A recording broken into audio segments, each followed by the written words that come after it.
आज हम लोग एक न्यूमेरिकल पढ़ेंगे डिफ्लेक्शन मेथड पे बेस्ड। पिछले क्लास में हम लोग पिछले लेक्चर में देख रहे थे डिफ्लेक्शन एंगल क्या होता है। तो यहाँ पे क्या है, एक न्यूमेरिकल है, two tangent intersect at chainage 1190 metre. मतलब दो टेंजेंट है जो कि इंटरसेक्ट कर रहा है 1190 मीटर पे। The deflection angle being 36 degree. Deflection angle हम लोग जानते हैं किसको बोलते हैं, ये आउटर एंगल को ही हम लोग क्या बोलते हैं, डिफ्लेक्शन एंगल बोलते हैं। और ये दिया हुआ 36 डिग्री। क्वेश्चन में बोल रहा है calculate all the data necessary for setting out A curve. मतलब जितना भी डाटा जरूरी है कोई भी कर्व को सेट करने के लिए उसके बारे में बताइए, उसके बारे में कैलकुलेट कीजिए with a radius of 30 metre. जबकि रेडियस कितना दिया हुआ है मेरा, 30 मीटर दिया हुआ है उस कर्व का।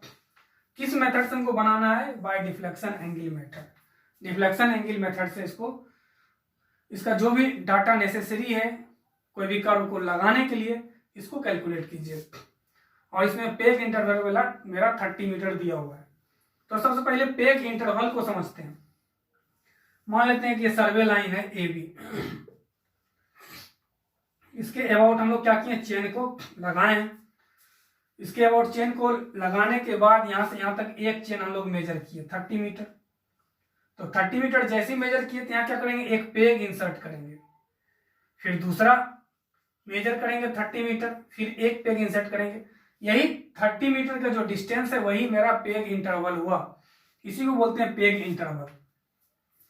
इस क्वेश्चन में सबसे पहली बात है, एक टर्म दिया हुआ है चेनेज, जिसको हम लोग पिछले वीडियो में देखे भी थे, इसको फिर से देखते हैं। चेनेज होता है कहीं अननोन पॉइंट से किसी पॉइंट का डिस्टेंस को अगर मेजर करना हम लोग शुरू किए हैं तो इस पॉइंट तक का जो डिस्टेंस होगा कहां से, किसी अननोन पॉइंट से, उसी को हम लोग बोलते हैं चेनेज।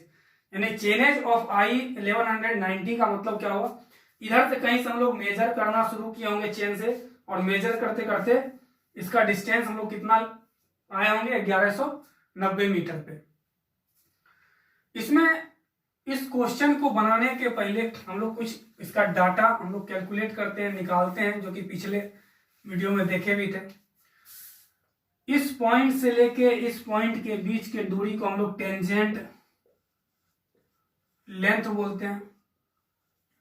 और इसका फॉर्मूला हम लोग पिछले वीडियो में देखे भी थे।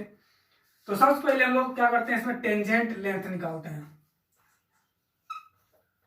टेंजेंट लेंथ यानी I-T1 इक्वल टू क्या होता है, R10 डेल्टा बाई 2। ये फॉर्मूला पिछले वीडियो में देखे थे हम लोग। और R का वैल्यू यहाँ पे कितना है, 310, डेल्टा का वैल्यू 36 डिग्री डिवाइडेड बाई 2। इसको कैलकुलेट करते हैं हम लोग, तो आता है 97.48 मीटर। पहला डाटा क्या निकालेंगे इसमें, टेंजेंट लेंथ। सेकेंड डाटा जो हम लोग को निकालना रहता है length of chord. Length of chord इसको हम लोग L बोलते हैं। और ये पढ़े थे formula pi R del upon 180। इसका वैल्यू क्या हो गया, पाई आर का वैल्यू 300, डेल का वैल्यू 36 डिवाइडेड बाय 180, ये आया 188.5 मीटर। ये दो डाटा निकाले हम लोग, I-T1 निकाले 97.48 मीटर, और L का वैल्यू जिसको हम लोग लेंथ ऑफ कर्व बोलते हैं 188.5 मीटर निकाले। इतना कैलकुलेट करने के बाद हम लोग को निकालना रहता है चेनेज। तीसरा पॉइंट जो हम लोग निकालते हैं वो निकालते हैं चेनेज। Chainage of T1।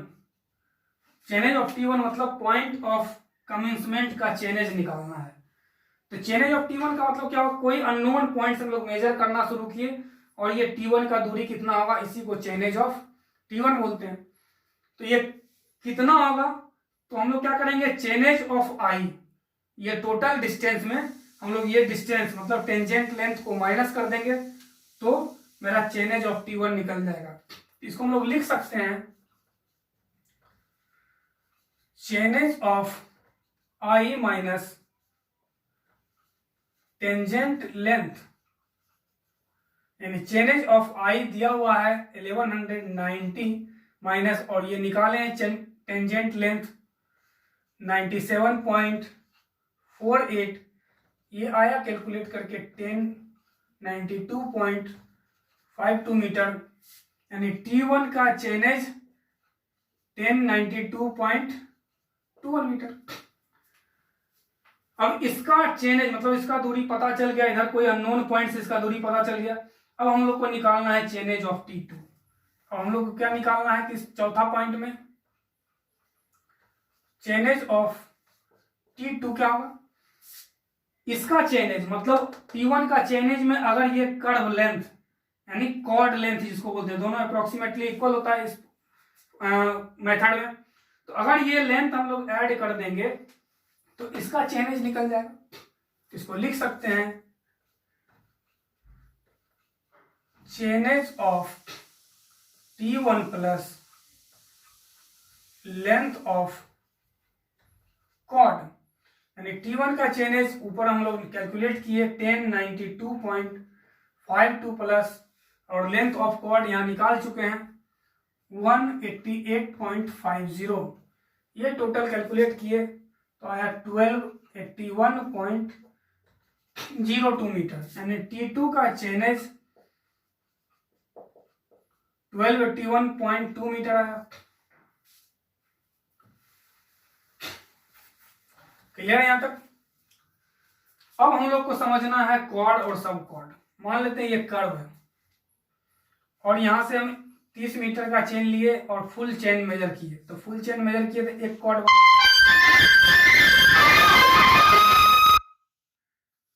एक ये बना फुल, यहां से 30 मीटर का चेन लगाए तो ये एक फुल कॉर्ड बना, मतलब जितना चेन का लंबाई था उतना पूरा अगर कर्व पे मेजर हुआ तो इसको बोलते हैं हम लोग फुल कॉर्ड।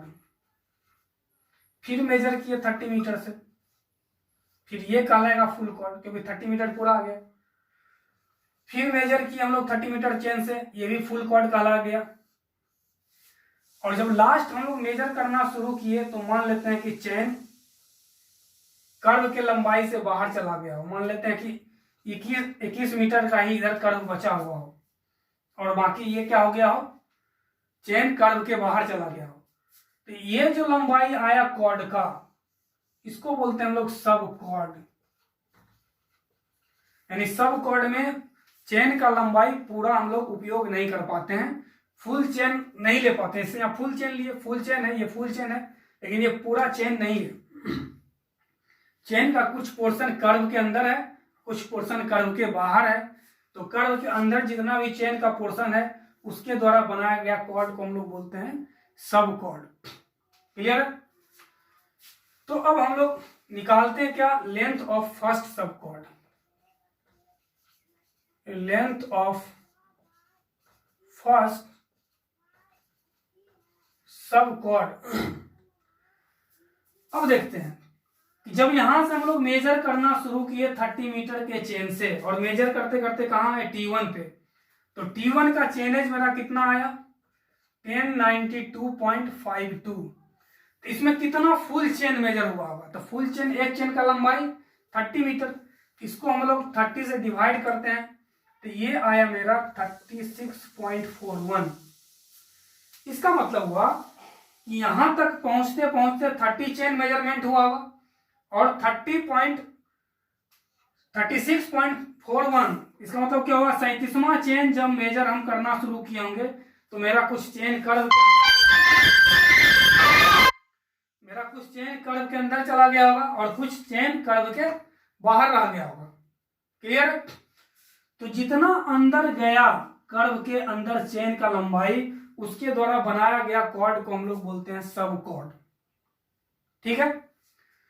तो ये हम लोग को निकालना है क्या, ये कितना है, 37वां चेन में क्या हो गया, 37 चेन तक यहां तक आया मेजरमेंट मेरा, 37 चेन मेजर किए तो यहां तक का कर्व मेरा कवर हुआ, यानी ये 30 चेन में यहां पहुंचे हम लोग और यहां 37 चेन में पहुंचे, तो ये दूरी कितना हुआ। तो इसको निकालने के लिए हम लोग क्या करते हैं, कि 37 इंटू 30 ये आता है 1110 मीटर। यानी यहां तक पहुंचते पहुंचते हम 1110 मीटर आए, और यहां पे हम लोग कितना थे, यहां पे हम लोग थे 1080 मीटर। यहां का डिस्टेंस 1080 मीटर, यहां का डिस्टेंस 1110 मीटर। तो इस पॉइंट का तो हमको डिस्टेंस पता है T1 का, तो T1 का डिस्टेंस हमको कितना, इसका चेनेज पता है 1092.52। यहां का ये चेनेज पता है, तो इसके चेनेज में इसका चेनेज को माइनस कर देंगे तो ये डिस्टेंस पता चल जाएगा। यानी लेंथ ऑफ फर्स्ट सब कॉर्ड बराबर क्या होगा 1110, यानी 37वां चेन का लंबाई माइनस T1 मतलब 1092.52। क्लियर है? यानी कितना पार्ट अंदर गया है चेन का उसी को निकालते हैं, उसी को हम लोग बोलते हैं लेंथ ऑफ सब कॉर्ड, क्योंकि कुछ चेन बाहर है कुछ अंदर है। तो ये आया मेरा 17.48 मीटर, ये पहला सब कॉर्ड का लंबाई हो। फिर यहां से मेजर करना शुरू किए, फुल होगा, फिर फुल होगा, फिर फुल होगा, और लास्ट में होगा फिर सब। यानी अंदर में सारा क्या होगा मेरा फुल कॉर्ड होगा, और लास्ट में फिर क्या होगा सब कॉर्ड होगा। इसलिए हम लोग लास्ट का फिर निकालते हैं, length of last sub cord, length of last sub cord. तो इसका चेनेज हमको पता है T2 का कितना 1281.02 मीटर, यानी 1282.02 मीटर में कितना चेन आया होगा। तो कितना चेन आया होगा इसमें फिर क्या करेंगे हम लोग 30 से डिवाइड करेंगे। इसमें 30 से डिवाइड करते हैं तो ये आता है 42.7006। यानी इस पॉइंट तक आते आते हम लोग 42 चेन मेजर किए होंगे, और 43 चेन में क्या हो गया होगा, कुछ चेन बाहर चला गया होगा। 43 चेन में कुछ चेन बाहर चला गया होगा, तो कुछ चेन बाहर चल गया, तो अंदर कितना बचा हुआ है चेन, उसी के लंबाई को हम लोग बोलते हैं length of last sub cord. इसका मेरा इस पॉइंट का पॉइंट ऑफ टेंजेंसी का चेनेज पता है, और ये 42 चेन बराबर कितना 42 इंटू 30 मतलब 1260 मीटर। 42 चेन मतलब इस पॉइंट का मेरा 1260 मीटर डिस्टेंस पता है, और इसका मेरा 1281.2। तो ये कितना हो गया, तो ये हो जाएगा 1281.02 माइनस 1260। ये 1260 क्यों आया, आप समझ में आ रहा है, क्योंकि 42 चेन के बाद 43वां चेन में क्या हुआ, चेन बाहर चल जा रहा है, इसलिए इस पॉइंट का हमको चेनेज निकालना है, यानी 42 चेन का। इधर वाले में एक बढ़ा देते हैं, 36 में 37 कर दिए, और लास्ट वाले में 42 पॉइंट समथिंग आया था तो 42 लेते हैं। मतलब इस चेन से लेके यहां तक के बीच के लंबाई को हम लोग बोलते हैं लास्ट सब कॉर्ड, और ये आया मेरा 21.02 मीटर। शायद ये क्लियर हो गया होगा आप लोग को कि लेंथ ऑफ सब कॉर्ड हम लोग कैसे निकालते हैं। यानी अब देखिए 37 चेन से लेके 42 चेन तक गए हम लोग, यानी कितना फुल चेन होगा, नंबर ऑफ फुल कॉर्ड बराबर हम लोग बोल सकते हैं 42 माइनस 37, यानी 42 से लेकर 37 तक फुल कॉर्ड होगा, 1 2 3 इस तरह से, ये कितना होगा टोटल 5, यानी 2 सब कॉर्ड 1 फुल कॉर्ड होगा, टोटल नंबर ऑफ 7। इसमें क्या हो गया, कॉर्ड का संख्या हो गया, तो टोटल नंबर ऑफ 7 कॉर्ड हुआ। तो यहां हम लोग लिख सकते हैं हेंस कॉर्ड लेंथ्स आर, पहला 17 पॉइंट अभी हम लोग निकाले थे 48, ये 17.48, ये 30 फिर 30 फिर 30, यानी 30 30 30 30 मीटर 5 फुल कॉर्ड और फिर लास्टली 21.2 मीटर का सब कॉर्ड। ये टोटल 7 कॉर्ड हुआ, 2 सब कॉर्ड और 5 फुल कॉर्ड। फिर हम लोग इसके बाद निकालते हैं एंगल सबटेंडेड बाय फर्स्ट सब कॉर्ड। यानी ये जो सब कॉर्ड है, मेरे कहने का मतलब हुआ ये कर्व है मेरा, ये टेंजेंट है, ये सब कॉर्ड है, ये कितना एंगल बनाएगा, डेल्टा 1। पिछले वीडियो में हम लोग देखे थे कि ये एंगल कितना होता है, डेल्टा 2 होता है। ये दूसरा सब कॉर्ड है, यहाँ एक टेंजेंट डालेंगे तो ये डेल्टा 2 होता है। तो ये डेल्टा 1 का वैल्यू हम लोग निकाले थे पिछले वीडियो में, 18.9 divided by r into C1। यानी पहला जो सब कॉर्ड होगा वो एंगल बनाएगा डेल्टा 1 बराबर 18.9 divided by r into C1। यानी 18.9 डिवाइडेड बाय r की जगह 300 और C1 हम लोग निकाले हैं। जब इसको हम लोग कैलकुलेट करेंगे तो यह आएगा 100.155 मिनट, यानी 1 degree 40 minute 9.18 second, 18 second. Clear है? मतलब सब कॉर्ड के पहला सब कॉर्ड के द्वारा बनाया गया angle 1 degree 40 minute 9.18 second, 1 degree 40 minute 9.81 second. ठीक है, उसी तरह हम लोग अब फुल कॉर्ड के कारण निकालते हैं angle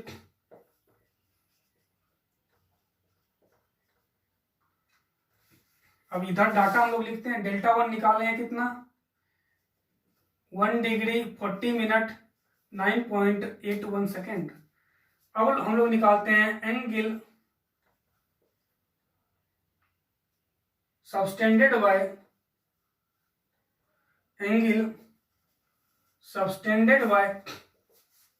first full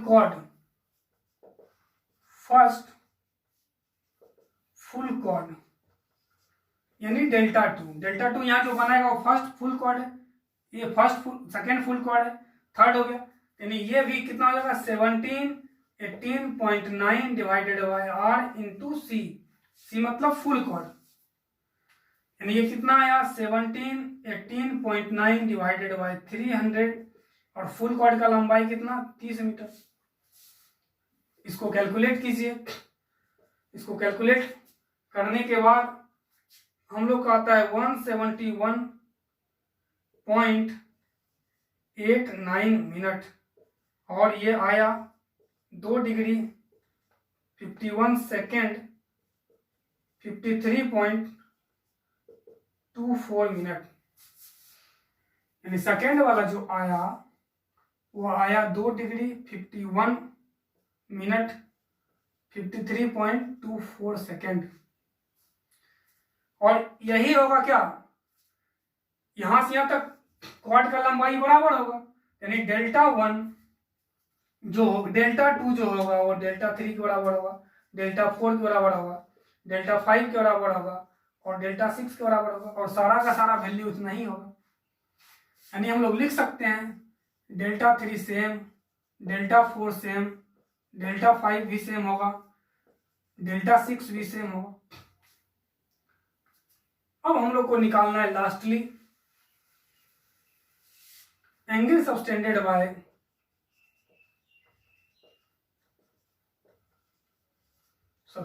bye last sub chord. यानी लास्ट सब कॉर्ड का वैल्यू कितना है 21.02। यानी delta 7 equal to 18.9 divided by r into C2। 18.9 divided by r हो गया मेरा 300 और इसका वैल्यू 21.02। क्लियर है?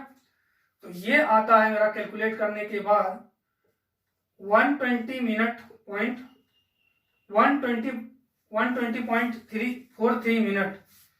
यानी ये आया 2 डिग्री 0 मिनट 26.14 सेकेंड, यानी डेल्टा 7 जो आया मेरा डेल्टा 7 आया मेरा 2 डिग्री 0 मिनट 26.14 सेकेंड। अब लास्टली हमको क्या निकालना रहता है, total deflection angle. Total deflection angle delta N बराबर हम लोग फॉर्मूला देखे थे, delta 1 plus delta 2 plus delta 3 plus delta 4 plus delta 5 plus delta 6 plus delta 7। सारे एंगल को यहाँ लिखते हैं हम लोग, यहाँ निकाल चुके हैं। डेल्टा 1 बराबर 1 डिग्री 40 मिनट 9.1 सेकेंड प्लस, और ये 6 टाइम है, 1 2 3 4 5 टाइम है, यानी 5 जो है डेल्टा 2 से लेके डेल्टा 6 तक का वैल्यू क्या है, सेम है, तो हम एक ही बार लिख देते हैं 5 टाइम 2 डिग्री 51 मिनट 53.24 सेकेंड, और प्लस लास्ट डेल्टा 7 हम लोग यहाँ निकाले थे 2 डिग्री 0 मिनट 26.14 सेकेंड, और ये जब हम लोग टोटल सम अप करते हैं तो ये आता है 18 डिग्री।